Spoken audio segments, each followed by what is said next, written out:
আগরতলার বন্যা পরিস্থিতির মূল্যায়নে গুরুত্বপূর্ণ বৈঠক করলেন আগরতলা পৌর নিগমের মেয়র দীপক মজুমদার, সঙ্গে কমিশনার ডাক্তার শৈলেশ কুমার যাদব সহ অন্যান্য কর্পোরেটররা সেখানে উপস্থিত ছিলেন। বিস্তৃত আলোচনা হয়েছে। ডেপুটি মেয়র মনিকা দাস দত্ত সহ অন্যান্যদের উপস্থিতিতে এই বৈঠক থেকে বেশ কয়েকটি বিষয় সেখানে উঠে আসে, বেশ কয়েকটি বিষয় সেখানে আলোচনা হয়। আগরতলার বন্যা পরিস্থিতির যে তথ্য রয়েছে কমিশনার কাছে কিংবা মেয়রের কাছে, ডেপুটি মেয়রের কাছে, সেই বিষয়গুলি মূলত তুলে ধরা হয়েছে আগরতলা পৌর নিগমের মিলনায়তনে। সেই গুরুত্বপূর্ণ বৈঠক শেষে সাংবাদিক সম্মেলনে বিস্তৃত তুলে ধরেন কমিশনার, মেয়র সহ অন্যান্যরা। জানা গেছে যে একাধিক জায়গায় তারা আজও পরিদর্শন করছেন, এখনো পরিদর্শনে রয়েছেন এবং কিছুক্ষণ আগে সাংবাদিক সম্মেলন করে সেই বিষয়গুলো তারা তুলে ধরেছেন। বৈঠক করেছেন কর্পোরেটরদের নিয়ে। বিভিন্ন স্তরের প্রতিনিধিরা যেমন এই সময়ের মধ্যে একেবারে বিভিন্ন ওয়ার্ডগুলোতে রয়েছে, তার পাশাপাশি কিন্তু সেখানকার মানুষদের যে কথা, সেখানকার মানুষদের যে সমস্যা, সবকিছু কিন্তু সেখানে খতিয়ে দেখা হয়েছে। এবং আপনারা জানেন যে আগরতলার বন্যা পরিস্থিতিতে যে ভয়াবহ রূপ নিয়েছে, বিভিন্ন জায়গায় আশ্রয় নিয়েছেন বহু পরিবারের সদস্যরা, বহু বাড়িঘর সেখানে নষ্ট হয়েছে, বহু বাড়িঘর ছাড়া হয়েছেন মানুষ। সবকিছুই কিন্তু এই বৈঠকে মূল্যায়ন করা হয়। তার পাশাপাশি সাংবাদিক সম্মেলনে বিস্তৃত তুলে ধরেন আগরতলা পৌর নিগমের মেয়র দীপক মজুমদার, কমিশনার ডাক্তার শৈলেশ কুমার যাদব। আমরা একবার শুনি সাংবাদিক সম্মেলনে কি বলছেন তারা। अरे सब মাটির বাঁধ। This is basically safety mechanism of the dam itself. ওখান থেকে জল যখন বের হয় তো in small amounts it keeps the embankment safe. ওটা সোয়েল হয়ে যাবে, যদি আমরা একদম বন্ধ করে দিই এটা সোয়েল হয়ে ফাটে যাবে। It basically it is saving the বাঁধ। ওটা ডেঞ্জার নাই। ওদিন রাতের বেলাও আমি বলেছিলাম এটা অ্যাটলিস্ট 27 জায়গাতে আমি সময় দেখেছি, স্টার্টিং ফ্রম দশमी घाट से शुरू করে আপনি আশ্রম চৌমনি পর্যন্ত প্রত্যেক জায়গায় আছে। এরকম নাই কিছু কিছু জায়গায় লোক এটা ওই সময় এটা ভয় সৃষ্টি করছিল যে এটা ভেঙে যাবে, এরকম হবে না। যে হাওড়া নদীর সর্বোচ্চ জলস্তর এর আগে হয়েছিল, ওটা হয়েছিল 11 আগস্ট 2017, আর এইবার কালকে ম্যাক্সিমাম জলস্তর ছিল, ওটা ছিল যেটা আপনি সব বলেছেন 11.33, और এখন আজকে সকালে 7টা পর্যন্ত ওরা ক্রিটিক্যাল লেভেল থেকে উপর ছিল, কিন্তু 8টার পরে সকালে আজকে ওরা ক্রিটিক্যাল লেভেল থেকে নিচে চলে এসেছে 9.86 মিটার। তো এই যে সিপেজ আটে এটা basically we pose that is natural safety mechanism of all the earthen embankments. ঠিক আছে, আচ্ছা this is basically safety mechanism of the dam itself. ওখান থেকে জল যখন বের হয় তো in small amounts it keeps the embankment safe. ওটা সোয়েল হয়ে যাবে, যদি আমরা একদম বন্ধ করে দিই এটা সোয়েল হয়ে ফাটে যাবে। It basically it is saving the বাঁধ। ওটা ডেঞ্জার নাই। ওদিন রাতের বেলাও আমি বলেছিলাম এটা অ্যাটলিস্ট 27 জায়গাতে আমি সময় দেখেছি, স্টার্টিং ফ্রম দশमी घाट से शुरू করে আপনি আশ্রম চৌমনি পর্যন্ত প্রত্যেক জায়গায় আছে। এরকম নাই কিছু কিছু জায়গায় লোক এটা ওই সময় এটা ভয় সৃষ্টি করছিল যে এটা ভেঙে যাবে, এরকম হবে না। যে হাওড়া নদীর সর্বোচ্চ জলস্তর এর আগে হয়েছিল, ওটা হয়েছিল 11 আগস্ট 2017, আর এইবার কালকে ম্যাক্সিমাম জলস্তর ছিল, ওটা ছিল যেটা আপনি সব বলেছেন 11.33, আর এখন আজকে সকালে 7টা পর্যন্ত ওরা ক্রিটিক্যাল লেভেল থেকে উপর ছিল, কিন্তু 8টার পরে সকালে আজকে ওরা ক্রিটিক্যাল লেভেল থেকে নিচে চলে এসেছে 9.86 মিটার হয়ে গেছে। তো এই যে সিপেজ আটে এটা basically we pose that is natural safety mechanism of all the earthen embankments. ঠিক আছে, আচ্ছা আমাদের জলের বিষয়ে আমরা যখন পাহাড়ের সময় আমাদের কিন্তু নিজস্ব 4টা বোট আছে, আমাদের জ্যাকেট দেওয়া হয়েছে, লাইফ জ্যাকেট, তাতে আমাদের ব্যবস্থাপনা আছে। আমাদের মহকুমা প্রশাসন, জেলা প্রশাসন, পৌর নিগম একসঙ্গে কাজ করেছে। শহরবাসীর আতঙ্ক হওয়ার কিছু নেই। শহরের সার্বিক বন্যা পরিস্থিতির দিকে আমরা নজর রাখছি, সময় পর্যবেক্ষণের উপর সিদ্ধান্ত নেওয়া হচ্ছে। আমাদের সরকার, রাজ্যের মাননীয় মুখ্যমন্ত্রীও প্রতিনিয়ত এটার উপর নজর রাখছেন শহরের আগরতলা শহরের বন্যার ওপর, এবং সেই কারণে আমার মনে হয় যে আমরা অনেকটা দ্রুততার সহিত মানুষকে রক্ষা করতে পেরেছি। ত্রাণ শিবিরে গিয়ে সমস্ত খাওয়া দাওয়ার দেখবেন সমস্ত ব্যবস্থা, চিকিৎসা ব্যবস্থা, স্বাস্থ্য পরীক্ষা করার ব্যবস্থা আছে। কাজে সব দিক থেকে আমি বলবো যে এতটা ভয়াবহ বন্যার পরেও কিন্তু শহরবাসীকে সুন্দর স্বাচ্ছন্দ্যে রাখার চেষ্টা করা হচ্ছে, এবং অনেকটা আমরা পেরেছি। এখন শহরে জল নেই, মেইন জায়গাতে কিছু কিছু জল আছে, তাও আমার বিশ্বাসের বৃষ্টিটা হয় কমে যাবে, এবং আমরা আমাদের পৌর নিগম থেকে যা করণীয় বন্যার সম্বন্ধে করেছি, এবং বন্যা পরিস্থিতির পর এখন যেটা করা উচিত সেটাও আমরা করব। আমার মনে হয় যে আস্তে আস্তে নদীর জলস্তর নেমে যাচ্ছে, সেক্ষেত্রে আমাদের শহরের জলও নেমে যাবে। প্রায় শহরে কিন্তু এখন রাস্তায় কোথাও জল নেই। কিন্তু কিছু কিছু ওয়ার্ডে এখনো জল আছে যেগুলি একদম নদীর পাশে যে ওয়ার্ডগুলি সেগুলিতে এখন আছে। তো আমাদের বর্তমানে বন্যা পরিস্থিতিতে পৌর নিগম 4টি জোনে মোট 75টি ত্রাণ শিবির খোলা হয়েছে আমাদের আগরতলা পৌর নিগমের 51টি ওয়ার্ড অন্তর্ভুক্ত। সেন্ট্রাল জোন ওয়ার্ড নম্বর 14, 15, 16, 18, 20, 22, 31, 32, 34 এবং 36 এ মোট 15টি ত্রাণ শিবির খোলা হয়েছে, যার মধ্যে 942টি পরিবারে 2700 লোক এখানে আছে ত্রাণ শিবিরে। নর্থ জোন ওয়ার্ড নম্বর 3, 4, 6, 8, 11, 12 এবং 13 এ মোট 19টি ত্রাণ শিবির খোলা হয়েছে, যার মধ্যে রয়েছে 562টি পরিবারে 1987 জন লোক।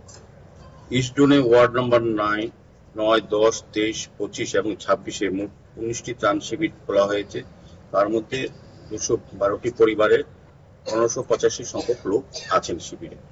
সাউথ জোনে ওয়ার্ড নম্বর 33, 37, 39, 40, 41, 42, 43, 44, 45, 49 এবং 51 22টি ত্রাণ শিবির খোলা হয়েছে, যার মধ্যে 2816টি পরিবার 10,851 সংখ্যক লোক আছেন। ত্রাণ শিবিরে আশ্রয় গ্রহণকারী শরণার্থীদের প্রশাসনের তরফ থেকে শুকনো খাবার, খিচুড়ি, বেবি ফুড, রান্না করা খাবার, পানীয় জলের ব্যবস্থা করা হচ্ছে। এছাড়া স্বাস্থ্য বিষয়ে যারা ত্রাণ শিবির আছেন তাদেরকে সুরক্ষা রাখার জন্য, তাদের স্বাস্থ্য ভালো থাকে সেদিকে লক্ষ্য রাখার জন্য আমাদের সেই ব্যবস্থা করা হয়েছে। তাতে ওপরে যাচ্ছেন আমাদের স্বাস্থ্য দপ্তর কর্মীরা যাচ্ছেন। 24 ঘন্টার জন্য একটা এএমসি হেল্পলাইন খোলা হয়েছে পৌর নিগমের 4টি জোনে। প্রধান কার্যালয়েও আমার 24 ঘন্টার জন্য পৌরবাসীর সুবিধার্থে 5টি কন্ট্রোল রুম রাখা হয়েছে।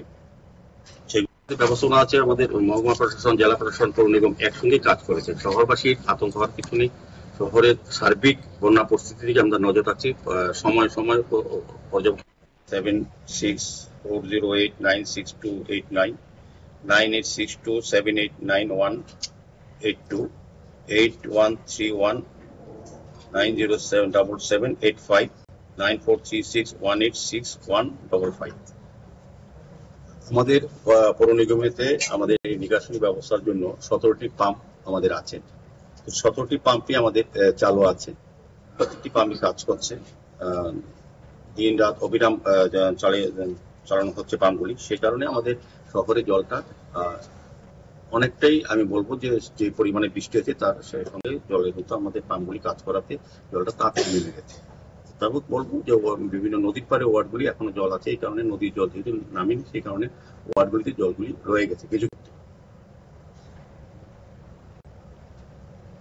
বৃষ্টিপাতের পরিমাণটা এত ছিল, যেরকম আমরা যে হিসাবটা আমাদের আছে, 19 তারিখ হয়েছে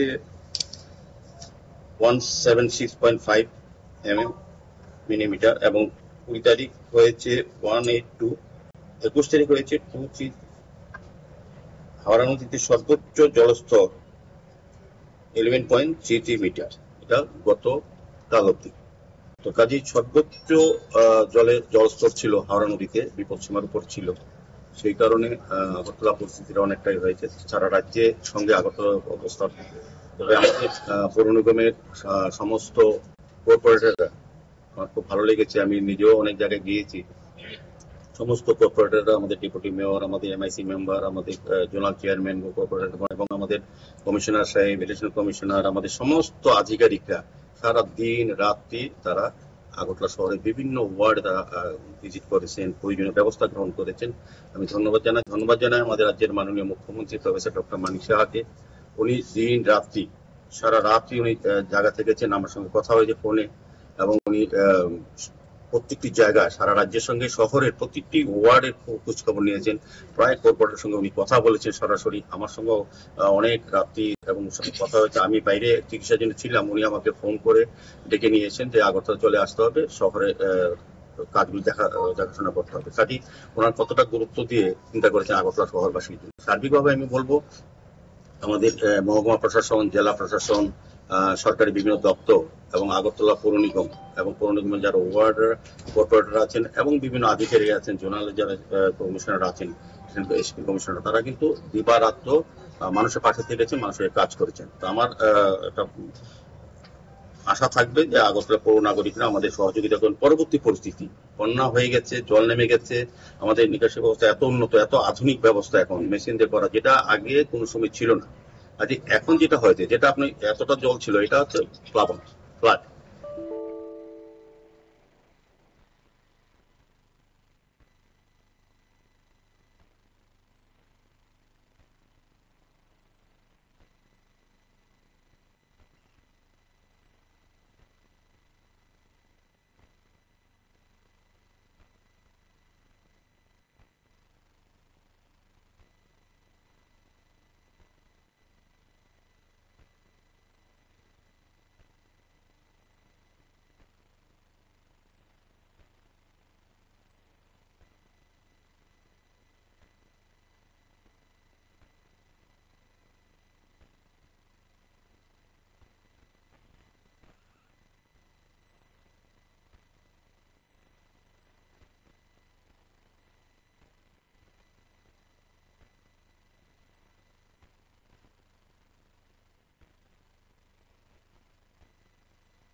এটার সঙ্গে আপনি সাধারণ অন্য সময় বৃষ্টি জমা জলের নিকাশি ব্যবস্থার সঙ্গে মিলালে হবে না।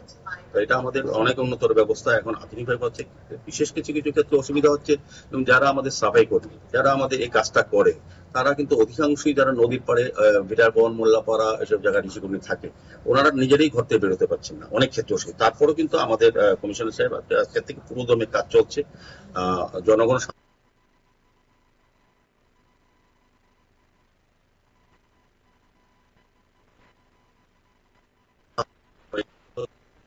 হচ্ছে, বিভিন্ন স্বেচ্ছাসেবী সংগঠন, ক্লাব, ব্যক্তি এই কাজে এগিয়ে এসছে, এই বন্যা মানুষের বাঁচানোর জন্য বা রক্ষা করার জন্য। তো আমাদের পৌর নিগমও বিভিন্নভাবে করা হচ্ছে।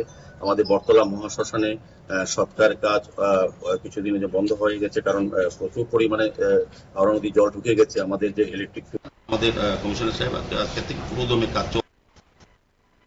পক্ষ থেকে আহত সাংবাদিক সম্মেলনে। আপনারা শুনলেন পৌর নিগমের তরফে কি বক্তব্য ছিল। মেয়র, কমিশনার সহ অন্যান্যরা গুরুত্বপূর্ণ বৈঠক করেছেন। এখনো তারা বিভিন্ন জায়গায় যাচ্ছেন এবং বলা যেতে পারে বন্যা কবলিত এলাকা পরিদর্শন জারি রেখেছেন টিম, মেয়র এবং অন্যান্য জায়গায় যে সমস্যাগুলো রয়েছে সমস্যার সমাধান উদ্যোগের কথাও তারা জানিয়েছেন। আপনারা আরো একবার শুনলেন যে বটতলা মহাশ্মশান, সেখানে 7 দিন বন্ধ থাকবে। বিকল্প হিসাবে হাঁপানিয়া মরদেহ সৎকারের কাজ চলছে বলে সংশ্লিষ্টদের তরফে জানানো হয়েছে। আপনারা সঙ্গে থাকুন, দেখতে থাকুন PB24।